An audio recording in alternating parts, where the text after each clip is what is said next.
Fala pessoal, finalizei mais uma temporada, dessa vez agora no Catar. Foram meses intensos de muito aprendizado, muito problema, muita coisa que eu tenho certeza que vai agregar para a minha vida e para o meu conhecimento profissional. O canal está de volta com conteúdos voltados à medicina esportiva de cavalos e à veterinária fora do país. E o intuito desse vídeo hoje é discutir e trazer muito sobre o que aconteceu dessa temporada. Bora conversar?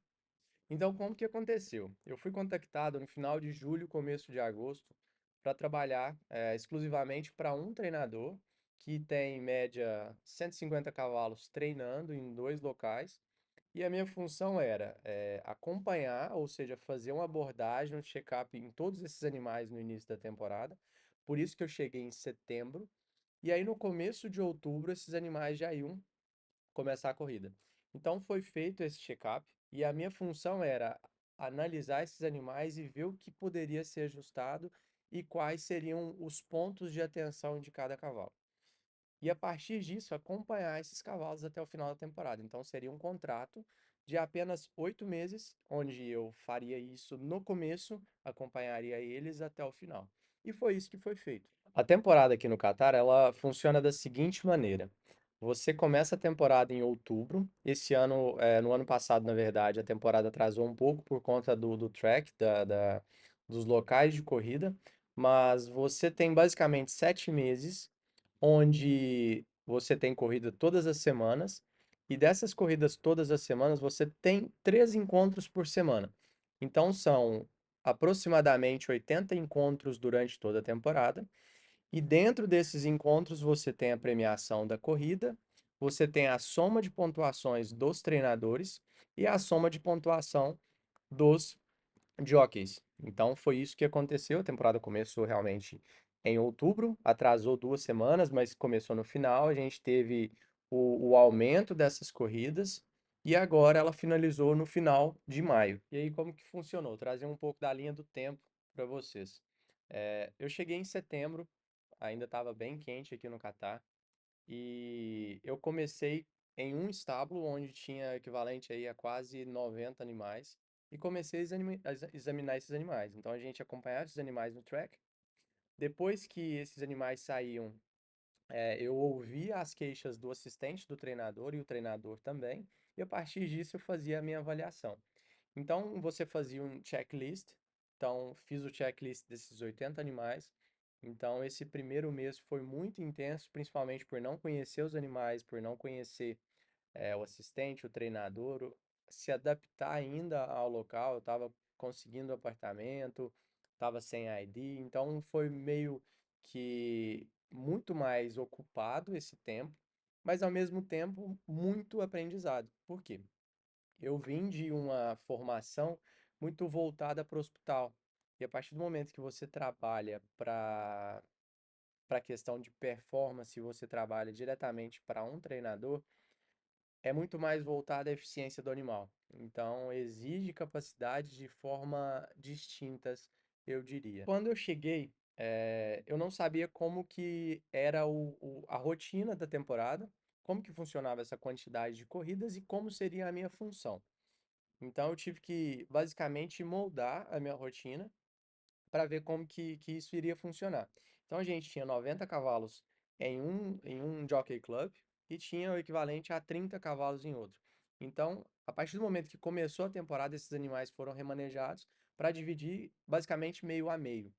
Então eu tive que descobrir, beleza, eu tenho esses animais para infiltrar, para cuidar, para fazer o follow-up, e tenho que ver na minha rotina como que eu acompanho esses dois locais e faço essa checagem. Então a gente sempre tinha um time que continha eh, os caras que cuidam desses cavalos, que são os grooms. Então, se eles notam qualquer diferença no animal, alguma irritação de pele, algum aumento de volume tendíneo, ele fala para o assistente fala comigo e às vezes fala com o treinador fala comigo. Então, eu não sou a primeira pessoa que vê o problema, ou seja, 150 cavalos é basicamente impossível você fazer uma cobertura total desses animais. Então a minha função era receber essa informação do assistente e das pessoas que cuidavam desses cavalos no começo e a partir disso fazer o follow-up, chegar num diagnóstico e um tratamento, porque não adianta só o que eu estava acostumado era muito, ah, tá, você é um veterinário de diagnóstico. Não, a questão é como que a gente pode resolver isso junto para esse animal chegar para uma vitória. Então é um time que é voltado para isso. Porque essa necessidade do médico veterinário aqui, ela começou principalmente a partir do momento que a associação ela começou a pedir, cobrar e punir muito em relação ao doping. Então, muitos treinadores estavam caindo no antidoping. Então, esses animais, antes das competições, eles são coletados, sangue, depois da competição. E muitas dessas medicações, elas eram dadas a esses animais sem um log, sem saber quantos dias que isso era doping, quantos dias que isso não era. Isso, de uma forma ou outra, é muito ruim para o treinador, porque você tem uma punição, você tem uma multa.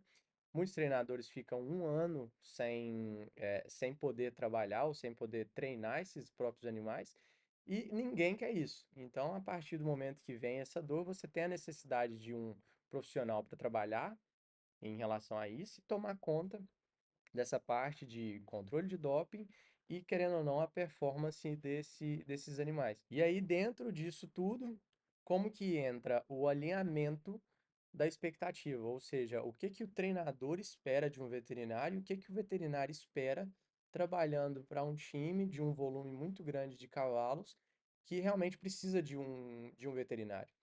E aí foi onde eu entendo que faltou não, precisou muito mais da minha capacidade pessoal de lidar com pessoas do que técnica, porque a gente tem que saber alinhar muito bem como que você vai passar informação pro treinador, que no final das contas é quem decide, ele é a pessoa responsável pelo time, como que você vai abordar problema e vai resolver, como que você vai transmitir isso e como que você vai conseguir trazer a sua capacidade técnica sem fazer com que ela seja a verdade absoluta, entendeu? Então, é uma coisa que eu sou veterinário há quase 8 anos e pela primeira vez eu comecei a entender isso de uma forma diferente.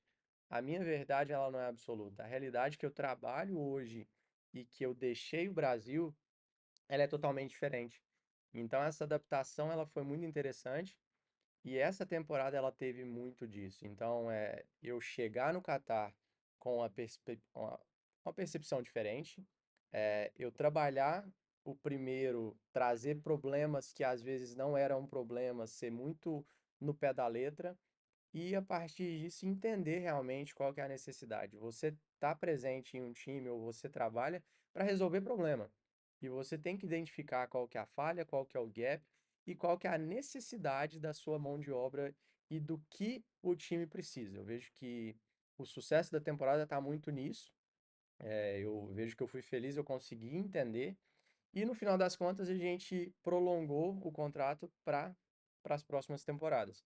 Então, eu vou para o Brasil agora no começo de junho e provavelmente no final de julho eu volto pro Catar para a gente fazer essa nova temporada. É claro que muita coisa vai facilitar, muita coisa eu vejo que eu entendi de uma forma diferente hoje vai ficar mais fácil.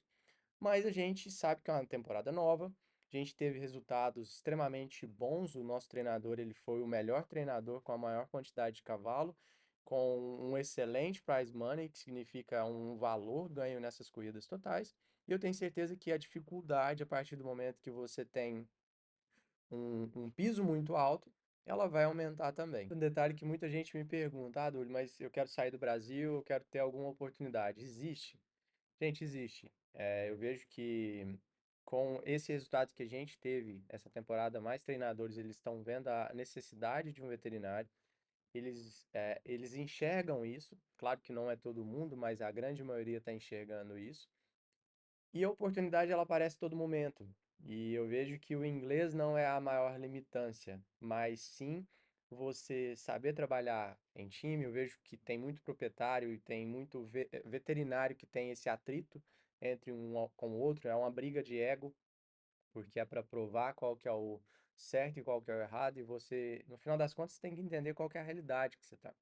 Se eu estivesse trabalhando em um hospital, a minha realidade e a minha forma de pensar ela seria totalmente diferente do que é hoje, e eu fazendo uma conclusão de final de temporada. Então, eu já tenho 8 meses que a gente passou pressão extrema, foi um tempo tranquilo, agora finalizou, a gente deu uma respirada, vai descansar.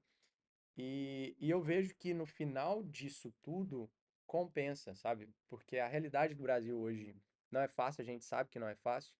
E tem muita opção fora do país. Tem muita porta aberta. A partir do momento que você sai do Brasil uma vez, você provavelmente vai voltar e a sua probabilidade de volta é muito grande. Porém, a gente tem que entender que a nossa base técnica ela é fraca. A gente precisa de um programa que, tá, o internato ele vai ajudar, a residência vai ajudar, mas ao mesmo tempo, veterinários brasileiros, eles se encaixam muito bem pelo perfil de trabalhar muito bem. Querendo ou não, a gente trabalha muito, e quando a gente encontra alguém que tem essa necessidade e tem essa flexibilidade, ou seja, essa capacidade intelectual de enxergar que você precisa ser flexível com a sua realidade, eu acho que é a chave para o sucesso, tá? Então, o vídeo basicamente foi esse, para explicar um pouco mais sobre a temporada. Curte, compartilha, manda para alguém que você acha que tem interesse. A partir de agora, todas as semanas a gente vai postar algum vídeo aqui. Eu vou fazer um compromisso com os meus seguidores e com as pessoas que querem realmente sair do Brasil. E a minha função é distribuir o que eu conheci, o que é a minha opinião. Hoje eu estou no Catar, mas saí do Brasil, já trabalhei nos Emirados Árabes, já trabalhei na Califórnia, trabalhei no Nordeste. Tem muita coisa que eu tenho em mente que é diferente do início da minha época de formação, e a função nossa é ajudar ao máximo. Beleza? Um grande abraço, te vejo no próximo vídeo.